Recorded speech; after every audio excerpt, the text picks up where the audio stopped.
तकदीर का खेल। बात बहुत पुरानी है। गुजरात के सूरत शहर में मनसुख लाल नाम के एक व्यापारी थे। इनका कीमती रत्न का कारोबार था। इनका कारोबार दुनिया के कई देशों में फैला हुआ था।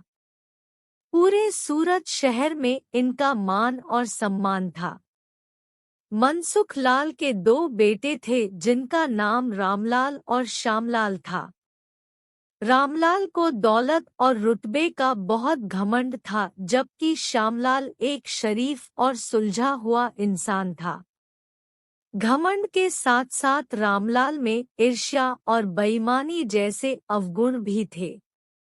समय के साथ साथ मनसुख लाल की उम्र बढ़ती जा रही थी। ऐसे में उनके दोनों बेटों ने कारोबार में पिता का अधिक से अधिक हाथ बटाना शुरू कर दिया था। दुनिया के सबसे महंगे जेमस्टोन यहाँ पड़े। कुछ समय के पश्चात मनसुख लाल चल बसे और कारोबार का पूरा भार रामलाल और श्यामलाल के कंधों पर आ गया। बड़ा भाई होने के नाते रामलाल ने व्यापारिक फैसलों में अपनी मर्जी की चलानी शुरू कर दी। रामलाल बेईमानी और मक्कारी भरे फैसले लेने लगा। असली रत्न के नाम पर वह नकली रत्न का व्यापार करने लगा, जिससे उसका मुनाफा बढ़ने लगा। इस मुनाफे से उसका बाकी बचा चरित्र भी काला हो गया। दौलत के घमंड में वह परिवार में उन्मादी जैसा व्यवहार करने लगा।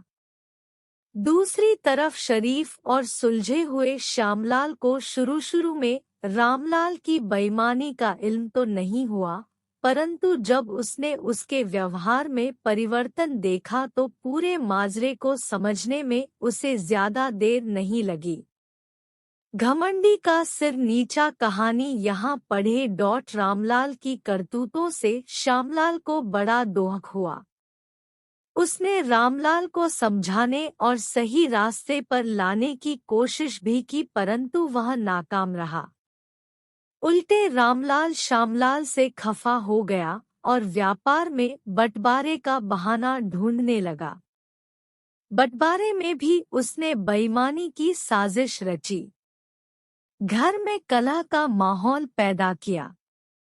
अंततः रामलाल अपनी साजिश में सफल रहा और श्यामलाल के हिस्से के व्यापार पर भी वह कब्जा कर बैठा। रामलाल के व्यवहार से दुखी होकर श्यामलाल ने शहर में दूसरी जगह अपना ठिकाना बनाया और रत्न के अपने व्यापार को नए सिरे से शुरू किया। ईमानदारी की नींव पर शुरू हुआ श्यामलाल का व्यापार जल्दी ही चल निकला। ईमानदारी सर्वोच्च नीति है कहानी यहाँ पढ़ें। एक तरफ जहाँ श्यामलाल की ख्याति देश और विदेश में बढ़ने लगी, वहीं दूसरी तरफ रामलाल की करतूतों की पोल खुलने लगी थी।